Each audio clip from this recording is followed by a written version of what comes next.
नारायणं नमस्कृत्यं नरं चैव नरोत्तमं देवीं सरस्वतीं व्यासं ततो जयमुदीरयेत्।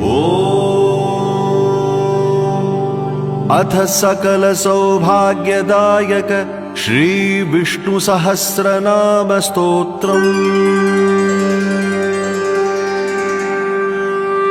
शुक्लांबरधरं विष्णुं शशिवर्णं चतुर्भुजं प्रसन्नवदनं ध्यायेत् सर्वविघ्नोपशान्तये। यस्य द्विरदवक्त्राद्यः पारिषद्यः परशतं विघ्नं निघ्नन्ति सततं विश्वक्सेनं तमाश्रये। व्यासं वसिष्ठनप्तारं शक्तेः पौत्रमकल्मषं पराशरात्मजं वन्दे शुकतातं तपोनिधिं। व्यासाय विष्णुरूपाय व्यासरूपाय